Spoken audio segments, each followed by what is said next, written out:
Takže čaute u dnešního videa. V dnešním videu budeme plnit vaše šílené úkoly, které jste nám psali, ať máme splnit tady s touhle buginou a s touhle čtyřkolkou. Jdem na to. Ještě než vlastně začneme plnit vaše úkoly, tak si jdem ukázat tady tuhle buginu. Pro ty, co tenhle kanál neznají, tak to tady v rychlosti shrnu. Tahle bugina je elektrická a jede 40 km/h. Stále 40 000 korun a já si myslím, že můžeme jít plnit vaše úkoly. Jdem na to. Takže jdeme na první úkol a první úkol zní: dejte si závody s buginou a se čtyřkolkou. Takže jdem na to. OK, takže už budeme startovat. To je tady na čtyřkolce. Pojď, zaturuj to. Hezky. 3, 2, 1, jdem.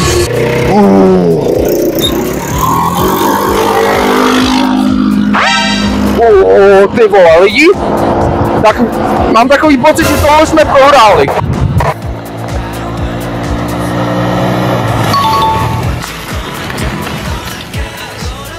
No nic, bohužel prohra. OK, takže to mi mě rozmázlo jako máslo. Hezky to mi. Díky. A jdem na další úkol. Jdem na to. Máme tu další úkol, udělat něco nelegálního. To, že vědem s buginou na hlavní silnici, je samo o sobě nelegální. Takže jdem to udělat. Tam začíná hlavní a jdem na to. OK, takže vyjíždíme. Už to tady na našem kanále jednou bylo, podívejte se na to video, máte to někde tady. A jdem to zopakovat po nějaké té době. Takže jsme po nějaké té době opět na hlavní silnici. Je to tu teda trošku o hubu, jo, protože každou chvíli tady pravděpodobně přijedou policajti, ale nám to teda vůbec nevadí, protože my už budeme dávno doma. Před náma, jak můžete vidět, je Hnilda na čtyřkolce, jo. Máme tady další úkol a to je přespy v bugině. Pokud na tomhle videu bude přes 100 lajků, tak natočíme video, kde strávíme 24 hodin tady v téhle bugině. Takže utíkejte, dát like a napište do komentářů, jestli tohle video chcete. Já si myslím, že by to mohlo být docela dobré. Jdem na další úkol. Máme tady další úkol a to je vyzdob buginu vánočně. Máme tady nějaké světýlka a jdeme na to.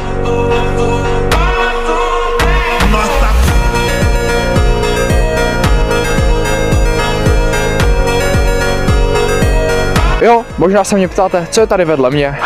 Tady tenhle člověk vám to řekne. Tohle je speciální vozidlo, které jsem vyrobil těmito ruky. Má to 3 kola a jede to z kopce. Ještě to nemá motor, ale doufám, že bude. Přesně tak. Je to prostě něco ze dřeva, říkáme tomu něco, co má prostě světýlka a jezdí to z kopce. Buginu jsme teda moc nevyzdobili, máme tady jen nějaké světýlka, co jsme našli a moc to nesvítí, jo? Jo, jdem to projet.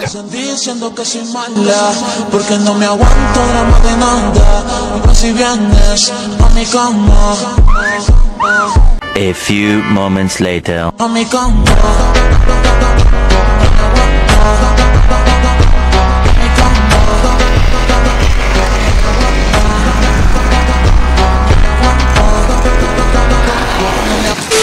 Sorry, tady tenhle úkol fakt nepřečtu. Jo, takže zkus se do příště naučit psát a pak mi tam třeba běž napsat nějaký pěkný úkol. Jdem na další. Máme tady další úkol a to je zapadni s buginou. Nevím, koho tady tenhle úkol napadl, ale bylo to tam, tak to jdem splnit. Buginu jsme teda dali na místo, kde by měla být zapadlá. Dáme plyn a teď by se to nemělo hýbat. Jak vidíte, tak bugina je zapadlá, takže já si myslím, že tenhle úkol máme splněný. Jdem na další. Čau Paulí, čau. Tak jdem splnit ten úkol, někdo napsal do komentářů, že mám se nějakého kamaráda, který máme Paula a jdeme ho provést. Tak jo.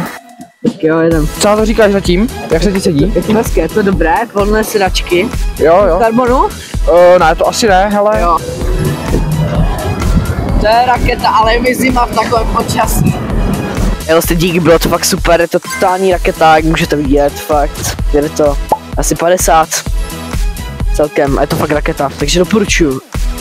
Tak co, Pepo, ty chceš taky svést, že? No, Tak, on mi Paul říkal, já bych se chtěl svést. tak sedej. Jo, pokud nevíte, tak tady tohle tak je Pepa z minulého videa. Tak, na které se taky určitě podívejte. Jak co na to říkáš, Pepo, co na to říkáš? Fakt, jako líbí se ti to, jo? Jo kámo, je to totální mašina. Kolik se vytáhne max? 40, kámo, ale už jsme jeli i šede. 40 píčů.